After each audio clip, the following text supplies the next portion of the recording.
We'll move straight on to the main modifications. As I'm sure all of you who've been here are aware that throughout, if you'd like to come and sit at the table for this session, please do.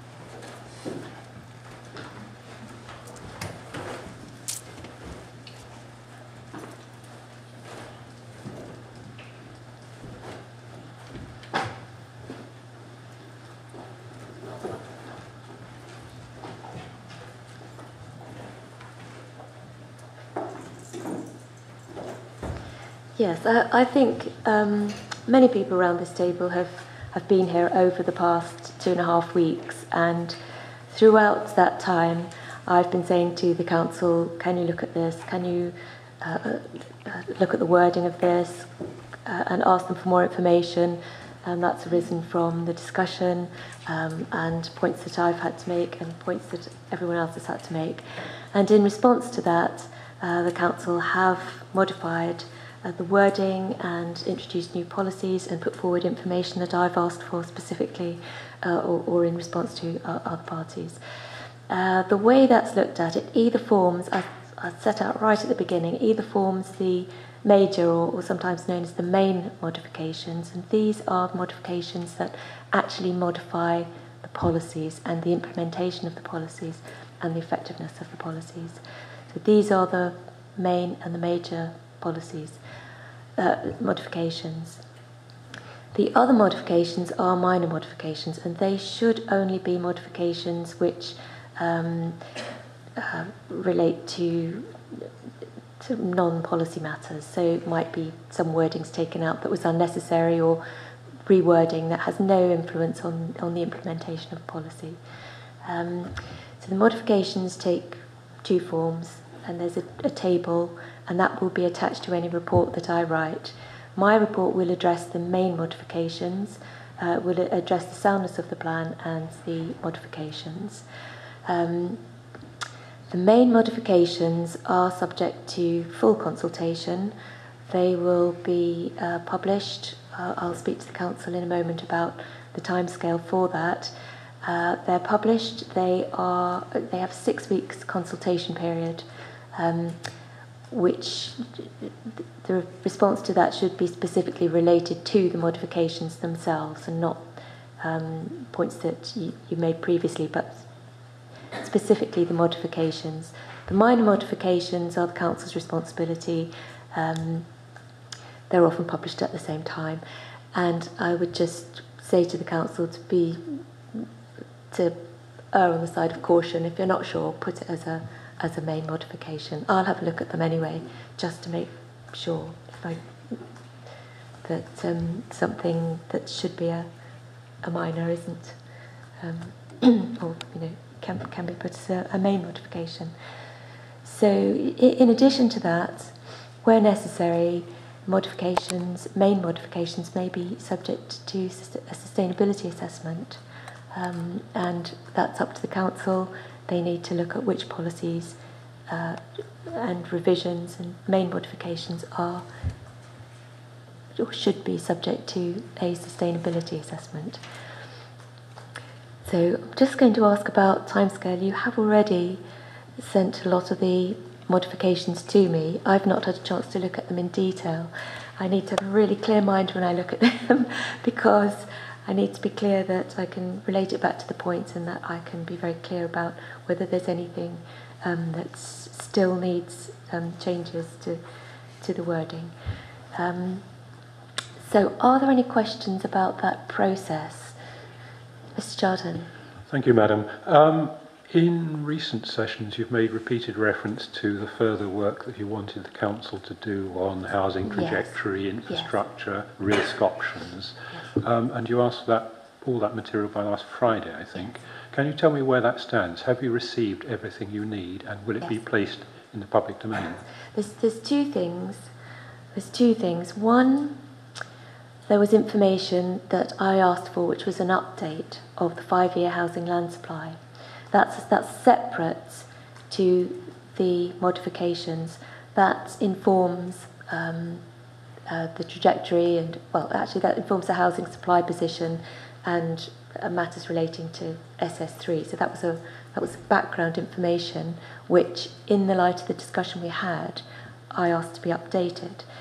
I received that on Friday, over the weekend actually, and I have looked at that, and that's what I asked the council about this morning.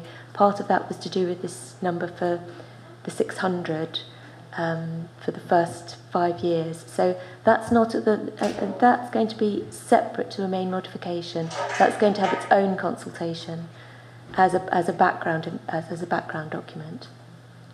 And the reason for that is that there were a number of representations made around the table at that session where people were putting forward different views, and on the basis of that, asked the council to redo their 5-year housing land supply. So that's going to have its own separate consultation. So the matters that came forward on Friday to do with housing and to do with these 600 households for the first 5 years, that's going to be a separate consultation related to a specific policy. All the other information that I've asked for will be the part of the main modification. So, for example, the trajectory, that's going to be an appendix. That will be a main modification to the plan, the introduction of an appendix. So it'll say something like main modification 3, insertion of an appendix A into the document. So that's how the main modifications will appear. They'll have a number, then they'll say what they are, then they'll say where they're going in the plan. Does that make sense? Yes, it does. Thank you very much indeed. Could I just ask a couple of follow-up things about that? This 5-year land supply document and the consultation, will that be a consultation as a follow-on to this process, examination process, or is it a separate consultation by the council, rather like the main modifications process? It'll be the council it'll just be something like 7 days, because it's not actually a main modification. It's just further information that at the hearing session on a particular policy, I said I wanted further information which I would put to the parties who were there, who were interested in that particular element. The second thing is this wider business of the trajectory as an appendix. Yes. And a main modification. We are assuming then that the further work by the council will lead to a conclusion that supports the existing figures and strategy in the document. Are we certain that's the case, and it's going to lead to a result that is capable of main modification? Well, this is it. This is why there'll be a consultation, and I'll take the responses of the consultation. The trajectory and the housing land supply, they're slightly different. They're related. They're slightly different, and that was part of that discussion we had in the first week. So that will obviously be something that people who consulted will make a comment on. I'll have to take a view when I see the consultation responses. Thank you. Thank you. Councillor Powers. Thank you for that, Madam Inspector. I think it would be very helpful for everyone, if it's not already going to happen, for there to be a projected timetable of all this, for all sorts of reasons. But I'm still not entirely clear in my own mind whether, some of these consultations may precede your report, or they all have to follow it, or quite how that all fits together sequentially. Yes.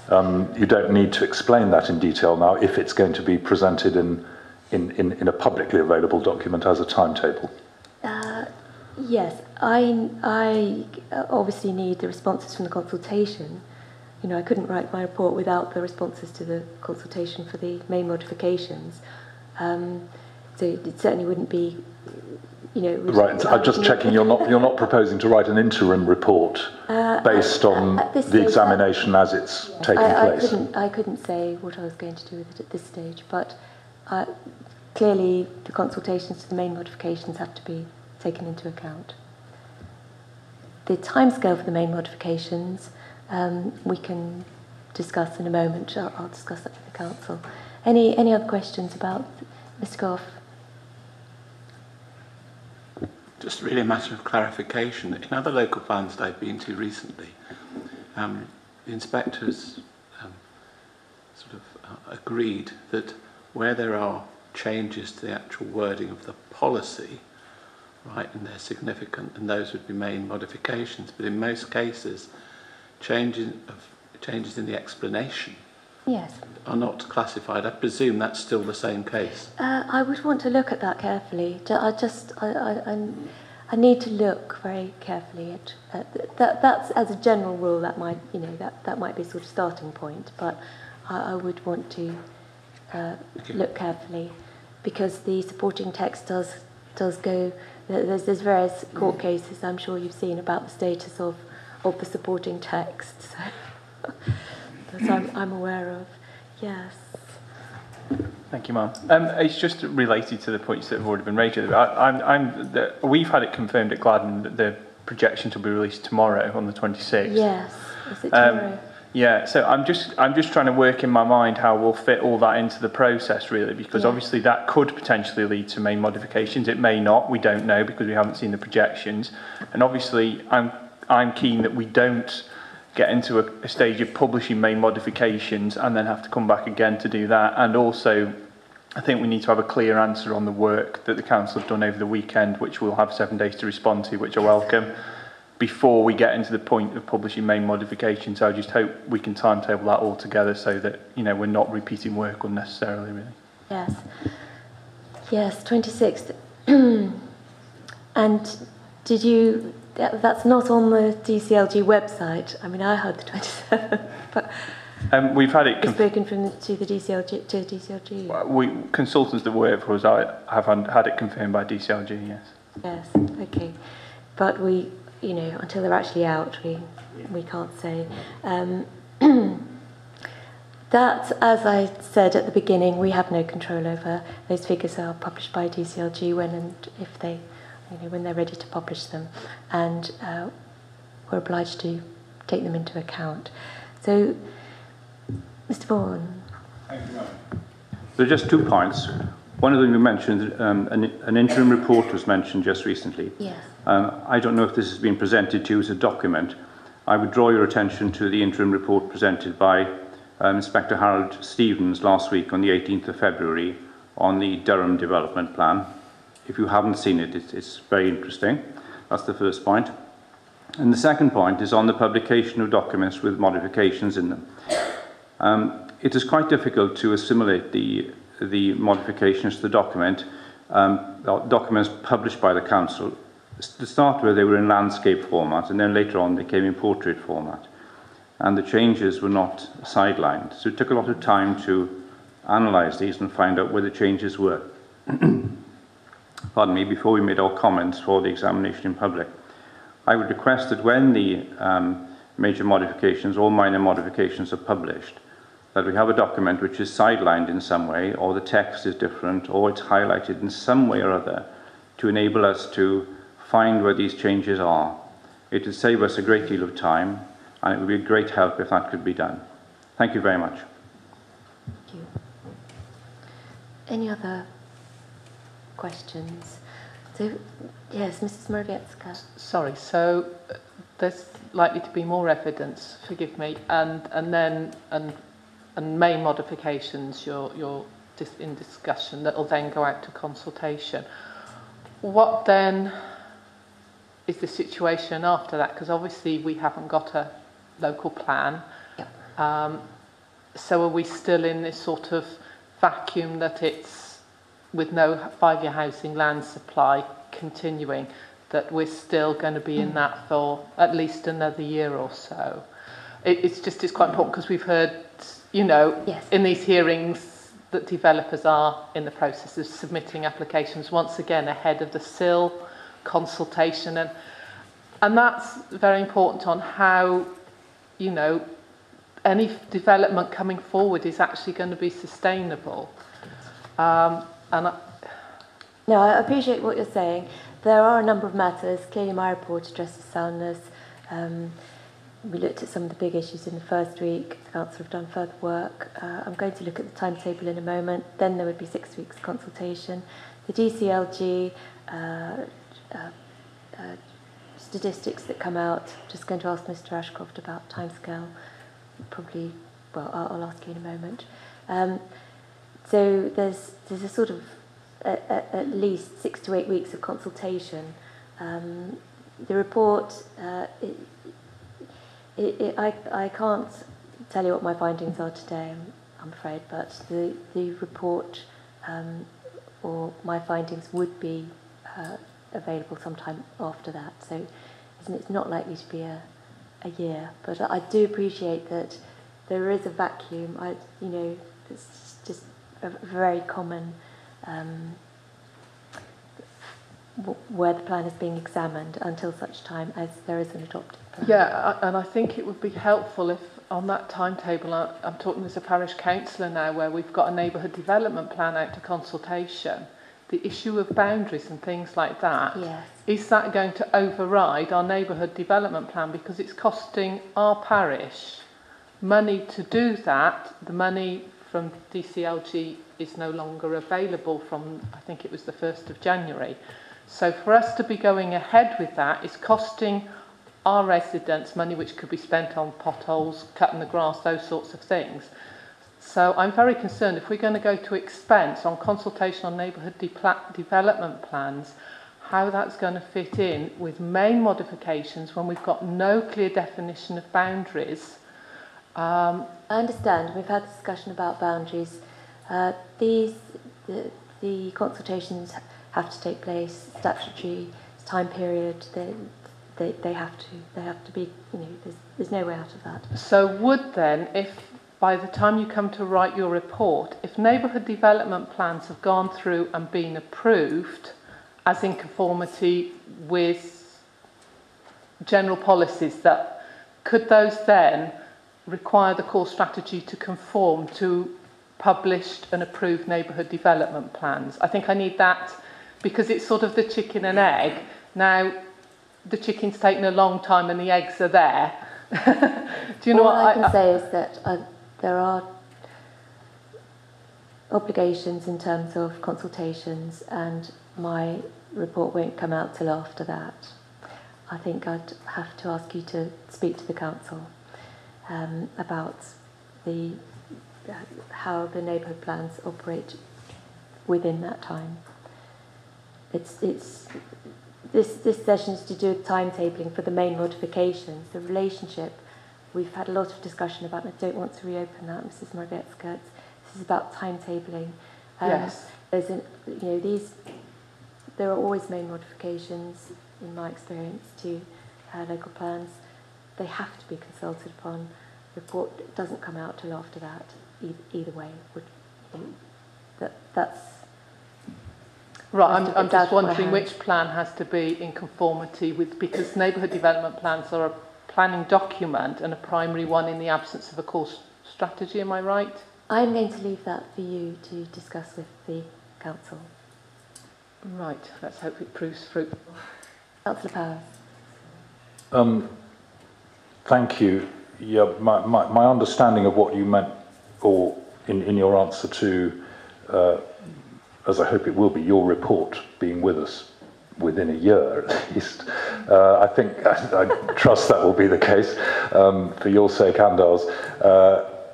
I think Mrs. Morawiecka's point about the year was more bearing in mind the projected timetable for the SIL schedules to be adopted, and the discrepancies in the various tracks of these timetables, into which gap falls things like the questionable status of neighbourhood plans and the boundaries and all that stuff. the decision to set the SIL on its own timetable track is still critical in relation to even the extended timetable, or possibly more critical, the extended timetable of the core strategy itself. The planning policy vacuum has already been referred to. That is unavoidable, but I think it was in the light of that that the figure of a year was being mentioned, perhaps.